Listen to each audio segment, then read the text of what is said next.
Am I the asshole for canceling a beach trip with my in-laws after they whispered lies into my daughter's ears? I need to start with the background information.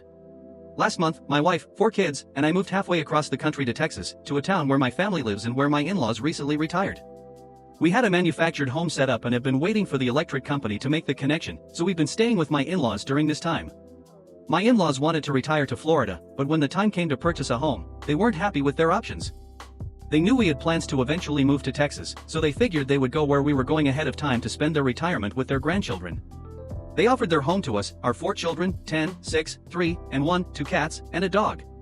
There's a little more at play here. Our oldest daughter, 10, is not biologically mine. She doesn't know that I am not her biological father yet.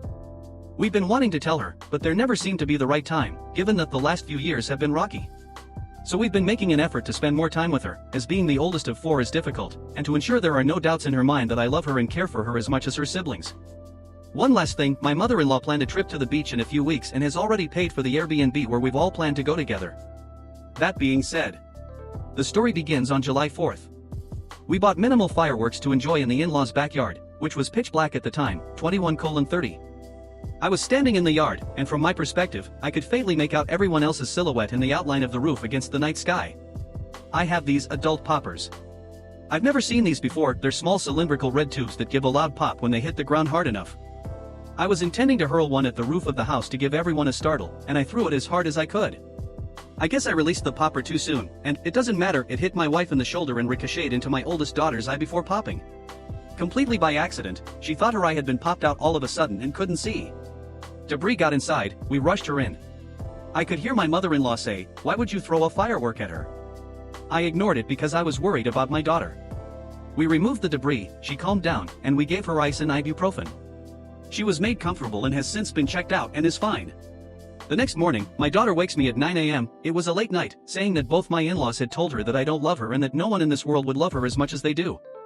They told her that I was drunk, which I hadn't had a drink, and thought it would be funny to hit her intentionally with the popper. My daughter asked, why would they say that? She said she knew I loved her and that it was accidental. I felt terrible for what happened, but I'm glad she knows that I care for her. Why would they say these things to her during the struggle of the move and the stress a girl her age is going through after we've done everything we can to foster her confidence? So I told my wife I appreciate what they're doing for us, but they're going alone to the beach. I refuse to go anywhere with them, and I don't trust them alone around my children. Am I the a-hole here for this? The kids were looking forward to it, the wife was excited, and now I'm being seen as the bad guy. I realize I am the asshole for being irresponsible by throwing the popper which hurt my daughter, but it wasn't intentional. Am I in the wrong for canceling the beach trip for what was said to my daughter? I also do not want them alone with my children anymore. AITAH? Edit, I just want to say, I know we're fortunate the popper firework didn't cause more damage to my daughter. I'm also well aware of the fact that I made a terrible decision and was reckless in doing so, and for that, I am a complete idiotic asshole. As for my stepdaughter, her sperm donor relinquished his parenting rights before she turned 1. I began a relationship with her mother, I taught her ABCs, shapes, I helped provide structure, eventually a place to live, but never once did I act like her father until my first was born. How could I raise my own with this 4-year-old girl whose only concept of dad is me, and not also treat her like my own? She should know the truth, I agree, and perhaps should have known sooner. But we are making a plan, and she will learn the truth soon. Our next story is, am I the asshole for blocking my family and friends over my brother's death? I, 16 male, had been best friends with a guy, that we'll call Z, also 16 male, for over 3 years. Ever since I met him I knew he had been suffering with depression, anxiety, schizophrenia, bipolar, eating disorders, and a lot more that I wouldn't like to say.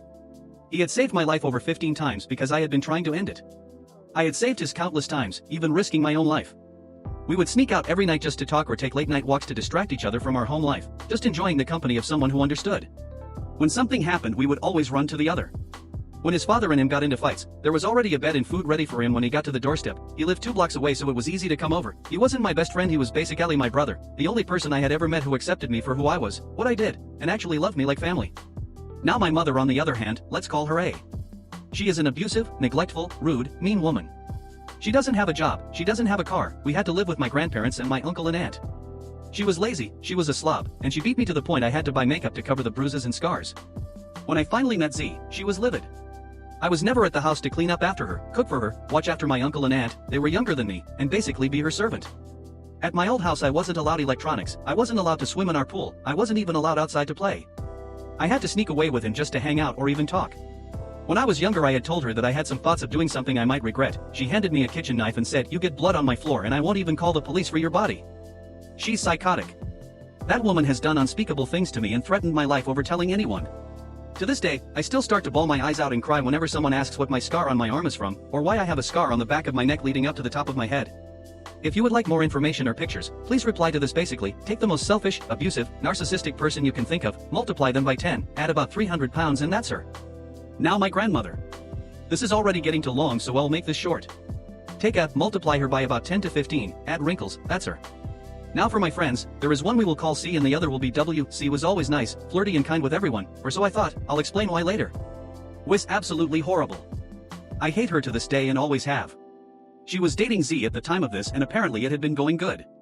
But that's what me and Z thought. Now on to the story. I had came home after work from my job at Chuck E. Cheese, doesn't pay too well but it got me out of the house and gave me some cash, even if my mom did make me give her 70% then stole another 15% for cigarettes. I had come home and seen my room was destroyed. My brother had destroyed my room looking for my headset that I had saved up for years to buy. So, of course, I told A. And of course, she did nothing. I then proceeded to go to my room and begin cleaning up the pieces of posters on my walls, the shelves he had torn off the wall, ECT. After about 5 minutes, A walks in holding a large trash can. She sets it beside me and goes, "Here, get to cleaning, nod and stay quiet," keeping my head low. I begin to scoop the trash into the trash can, stacking up my belonging that hadn't been broke or torn to shreds.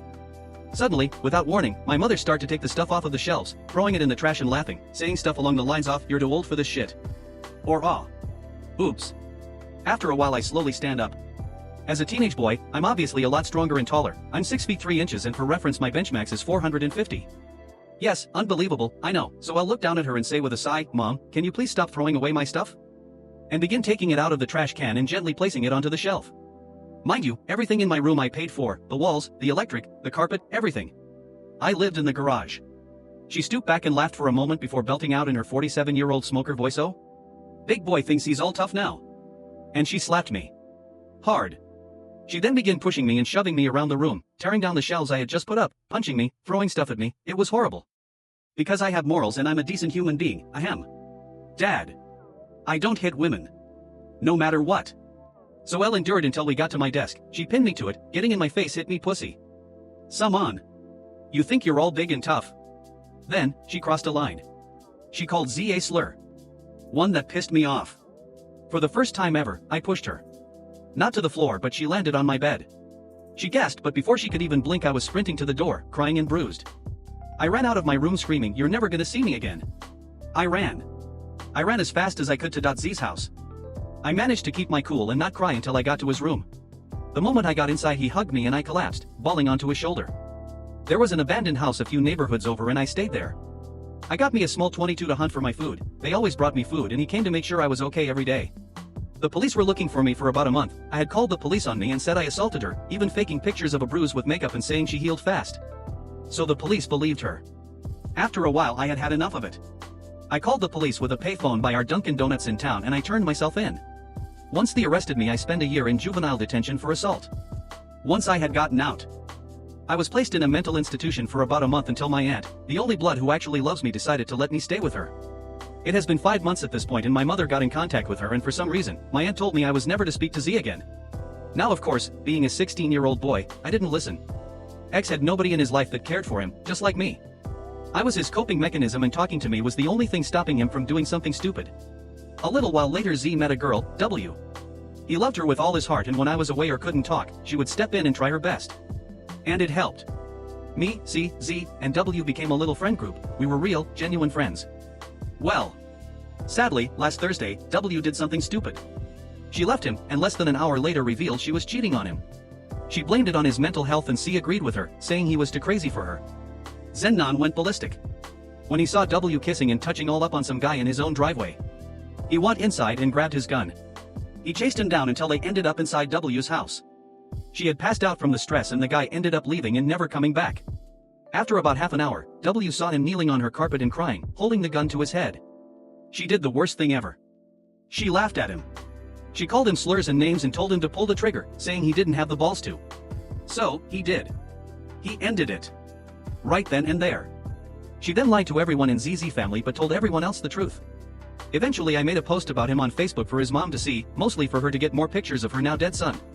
My family then responded saying he was dumb, stupid, calling him names, etc. They hurt me badly. So of course, I blocked them all and cut contact. Almost all my family, my friends, everyone besides his family. Everyone is saying that I'm overreacting and being a big baby, again. I'm 16 years old, 17 in December, my best friend, my brother is dead, and everyone is calling me a baby. Now everyone that LVE met in contact with is saying I did the wrong thing, I need to forgive them and that it was all a joke. I don't know what to think, am I the asshole here?